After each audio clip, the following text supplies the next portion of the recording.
சந்தியாராகம் சரியில்லை. இன்னைக்கு என்ன நடக்க போகுதுன்னு பார்க்கலாம். வாங்க வீடியோக்குள்ள போலாம். மாயா, மனசுக்குள்ள இப்படி ஒரு எண்ணத்தை வச்சுக்கிட்டு வீட்டுக்குள்ள எல்லாத்துக்கிட்டையும் நீ பொய்யா நடிச்சுக்கிட்டு இருந்திருக்கிறீல. ஏண்டி உனக்கெல்லாம் கொஞ்சம் கூட மனசாட்சியே இல்லையா? எங்கேயோ இருந்த ஒரு ஊர்ல இருந்து வந்து எங்க எல்லாத்தோட மனசையும் இப்படி நோகடிச்சிட்டியடி. ஏதோ ஒரு திட்டத்தோட தான் நீ இந்த வீட்டுக்குள்ள வந்திருக்கிறேன்னு எனக்கு அப்பவே தெரியும். நீ நினைச்சதெல்லாம் நடந்துருச்சுல்ல. எங்க எல்லாத்தையும் இப்படி தலை குனிக்க வச்சுட்டியேடின்னு கேட்குறாங்க பத்மா. ஏண்டா சீனு, இதெல்லாம் முதல்லயே எங்ககிட்ட சொல்லியிருக்கலாம்ல. இப்போ பாரு, ஊருக்கு முன்னாடி அண்ணன் தலை குனியும்படி ஆயிப்போச்சுங்கிறாங்க சிவராமன். இப்படியெல்லாம் நடக்கும்னு எனக்கு தெரியல மாமாங்கிறாங்க சீனு. அது எப்படி உனக்கு தோணும்? நாங்கள் எல்லாரும் வேண்டாம், இப்போ ஒருத்தி மட்டும் இருந்தால் போதும்னு நீ நினச்சிட்டியல. நன்றி எடுத்தனமா நடந்துட்டீங்கல்லன்னு திட்டிக்கிட்டு இருக்கிறாங்க. இல்லைங்க, அவங்க சொல்கிற மாதிரின்னு ஜானகி ஏதோ சொல்ல வராங்க. ஏ ஜானகி, நீ கொஞ்சம் அமைதியாரு. இந்த குடும்பத்தை விட உன் தங்கச்சி குடும்பம் தானே உனக்கு முக்கியமாக போயிட்டான்னு கேட்குறாங்க. ஐயோ அத்தை, அப்படியெல்லாம் இல்லைங்க அத்தை. உனக்கு எல்லா உண்மையும் தெரிஞ்சிருந்து நீ எங்ககிட்ட எல்லாத்துக்கிட்டையும் மறைச்சிட்டியல்லன்னு கேட்குறாங்க பாட்டி. அம்மா, இவ ஒருத்தி மட்டும்தான் இவ அம்மா மாதிரி அப்படியே இருக்கா. இவங்க அம்மா உடம்புல இருந்து வந்த ரத்தம் ஓடி போற புத்தி இவளுக்கும் அப்படியே இருக்குன்னு சொல்றாங்க பத்மா. குடும்பத்துல சொந்தம் பந்தம் பாசம்னு சொல்லிக்கிட்டு இவ உள்ள வந்தால, நம்ம பண்ணனா தப்பே இவளை வீட்டுக்குள்ள விட்டதுதான்ங்கிறாங்க பார்வதி. பார்வதி, தப்பு மாயா மட்டும் செய்யல, இங்க நிக்கிறானே சீனு இவனும் தானுங்கிறாங்க. இவளுக்கு மட்டும்தான் இந்த மாதிரி யோசனையெல்லாம் வரும், அவனுக்கெல்லாம் அப்படி யோசனையே வராது. இவ கூப்பிட்டு தானே அவன் பின்னாடி போயிருக்கேன்னு சொல்றாங்க பத்மா. இந்த வீட்டுல யாருக்குமே இப்படி கற்பனை பண்ண கூட தோணாது. ஆனா உனக்கு எப்படி இப்படியெல்லாம் தோணுச்சு? சீனு, இப்படி ஓடி போய் கல்யாணம் பண்ணிக்கலான்னு உனக்கு யார்கிட்ட இந்த ஐடியா கொடுத்ததுன்னு கேக்குறாங்க. மணிவண்ணன் தலை குனிஞ்சு நிக்கிறாங்க. இதோ இங்க நிக்கிறாளே மாயா, இவளை தவிர வேற யாருக்கு இப்படி எல்லாம் ஐடியா வருங்கிறாங்க பார்வதி. மாயா, நானும் மச்சானும் கேம்புக்கு வந்தமல்ல, அப்பவே நீ எங்க கிட்ட சீனு இப்படி எல்லாம் பண்றானே எங்க கிட்ட சொல்லிருக்கலாமல்லன்னு கேக்குறாங்க சிவராமன். இல்ல சித்தப்பா, மறைக்கணும்னு நான் எதையுமே நினைக்கல. சரிப்பா, நான் உங்களுக்கு துரோகம் பண்ணுவேன்னு கனவுல கூட நான் நினைக்க மாட்டேங்கிறாங்க மாயா. மாயா, நான் யாரையும் அவ்வளவு சீக்கிரம் நம்ப மாட்டேன். ஆனா பெரிய துரோகம் பண்ணுவேன்னு நான் நினைச்சு கூட பார்க்கல. என் பொண்ணா நான் உனக்கு தத்தெடுத்துக்கிட்டு அடுத்தவங்க முன்னாடி நான் விட்டு கொடுக்காம இருந்தேன். இப்படி ஒரு திருட்டுத்தனம் பண்ணிட்டியே. 2 பேரும் ஓடி போய் கல்யாணம் பண்ண பார்த்திருக்கீங்க. இதுக்கு பேர் துரோகம் இல்லையா? நான் உனக்கு மலை மாதிரி நம்பினேன். நீங்க 2 பேருமா சேர்ந்து என்னோட நம்பிக்கையை சுக்கு நூறாக்கி உடைச்சிட்டீங்களே.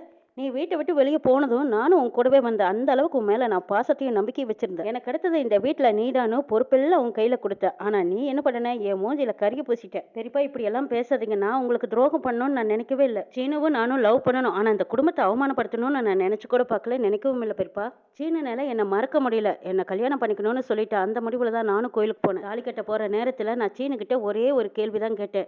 நம்ம 2 பேரும் நினைச்ச மாதிரியே கல்யாணம் பண்ணிக்க போறோம். ஆனா பெரியப்பா குடும்பத்துக்கு நம்ம செய்யற இந்த அநியாயம் எப்போவாது துடைக்க முடியுமான்னு கேட்டேன். நம்ம 2 பேரும் கல்யாணம் பண்ணிக்கிட்டு போனதுக்கு அப்புறமா அவங்க கொஞ்ச நாள் கழிச்சு கூட சேர்த்துக்கலாம். ஆனா இந்த அவமானத்தை எப்போவாது துடைக்க முடியுமா சீனு? எங்க அம்மாவால ஏற்பட்ட அவமானமே இன்னும் மறக்க முடியாம இருக்காங்க. ஆனா இதனால பெரியப்பாவுக்கு ஏதாவது ஒன்று ஆயிடுச்சுன்னா என்ன பண்றது?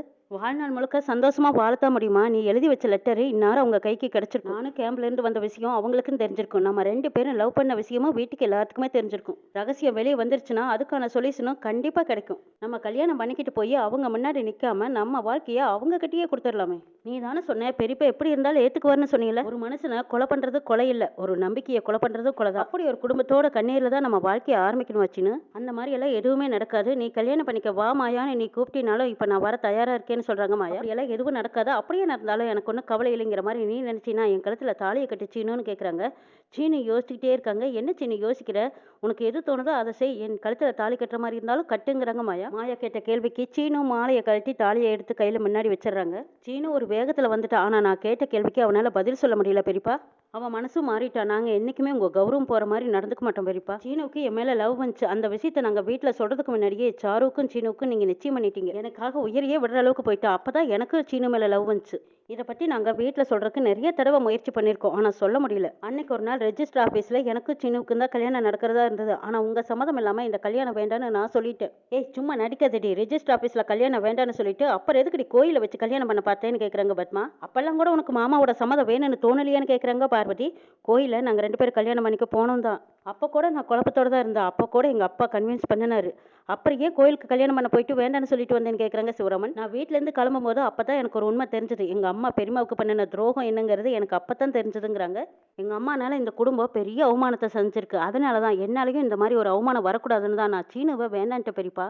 நானும் சீனுவை உண்மையை தான் லவ் பண்ணேன். ஆனா எனக்கு இந்த குடும்பத்தோட மான மரியாதை வேணும். எங்க அம்மா மாதிரி ஒரு கெட்ட பேரோட லைஃப் லாங் நான் வாழ விரும்பல பெரியப்பா. உங்க கூட இருக்கணும்னு ஆசைப்படுறேன். என்ன நம்புங்க பெரியப்பா. நான் உங்களை ஏமாத்தணும்னு நினைக்கல. ஆனா நான் ஏமாத்துனது சீனுவை மட்டும்தான். ஆனா அது என் கடைசி வரைக்கும் என் நெஞ்சுக்குள்ள அழுந்துக்கிட்டே தான் இருக்கும். சீனுவுக்கு நானும் தான் வாக்கு கொடுத்துட்டேன். ஆனா அவன் என்ன வேணும்னு சொல்லும்போது நான் வேண்டான்னு ஒதுக்கிட்டேன். நான் வேண்டான்னு சொல்லும்போது அவ எவ்வளவு மனசு உடைஞ்சு நொந்திருப்பான்னு எனக்கும் தெரியும் பெரியப்பா. நான் சொன்னதுக்காகத்தான் அவனும் சாருவை கல்யாணம் பண்ணிக்க ரெடி ஆயிட்டான். சீனுனால என்ன மறக்க முடியாதுங்கிறதும் தெரியும். இருந்தாலும் கடைசி நேரத்துல அவன் மனசு மாறிட்டான். சரிமாயா, சீனுவும் கேம்புக்கு வந்திருக்கான்னு நீ ஏன் எங்ககிட்ட சொல்லலின்னு கேக்குறாங்க சிவராமன். சீனு திரும்பவும் மனசு மாறி வந்துடுவான்னு நான் நினைச்சேன். ஆனா அவ என்கிட்ட வந்து நீ இல்லைன்னா நான் உயிரை விட்டுருவேன்னு என்கிட்ட சொன்னான். சீனு என்கிட்ட சொன்ன மாதிரியே மலை உச்சிக்கு போயிட்டான். நான் கொஞ்ச நேரம் பார்க்காம இருந்ததுனாலும் அவன் அப்படி ஒரு முடிவு எடுத்திருப்பான் பெரியப்பா. ஒருவேளை சீனு எனக்காக அப்படி ஒரு முடிவு எடுத்துட்டானா என்ன பண்றதுன்னு தான் நான் அங்க போனேங்கிறாங்க மாயா. அப்போ நீ எந்த தப்புமே பண்ணல, என் பையன் தான் எல்லா தப்பும் பண்ணான்னு சொல்ல வரியான்னு கேக்குறாங்க பத்மா. இப்ப நீ வசமா மாட்டிக்கிட்டதுக்கு அப்புறமா மொத்த பழியும் தூக்கி என் பையன் பேர்ல போடுறியான்னு கேக்குறாங்க. ரகுராம் சத்தமா சொல்றாங்க, எல்லாரும் கொஞ்சம் அமைதியா இருங்க. சீனு இங்க வாடங்க, முன்னாடி வா அப்படின்னு கூப்பிடுறாங்க. சீனுவும் பயந்து பயந்து வர்றாங்க. ஏண்டா மாயா சொல்றதெல்லாம் உண்மையான்னு கேக்குறாங்க.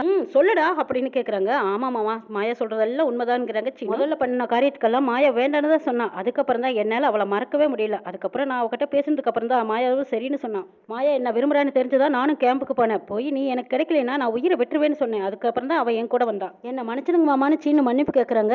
உனக்கு எங்கிருந்துடா இந்த தைரியம் வந்துச்சுன்னு சொல்லி ரகுராம் போனதும் சவுக்கு எடுத்துட்டு வராங்க. ஏண்டா ஒரு பொண்ணை மிரட்டி கல்யாணம் பண்ணிக்க வச்சிருக்க, ஊருக்கு முன்னாடி எனக்கு எல்லாருக்கும் முன்னாடியும் தலைகுனியை வச்சுட்டியாடான்னு மாட்டு அடிக்கிற மாதிரி ரகுராம் சீனுவை போட்டு அடி அடின்னு அடிக்கிறாங்க. யாரும் கிட்ட வராதீங்க, நான் இவனை மன்னிக்கவே மாட்டேன், முதல்ல வீட்டை விட்டு வெளியே போடான்னு சொல்லி அனுப்புறாங்க ரகுராம். ரகுராம் அவசரப்பட்டு எடுத்த முடிவுனால சீனு வாழ்க்கை தட்டு தடுமாற்றமா இருக்கு. என்ன நடக்குதுன்னு நாளை பார்க்கலாம்.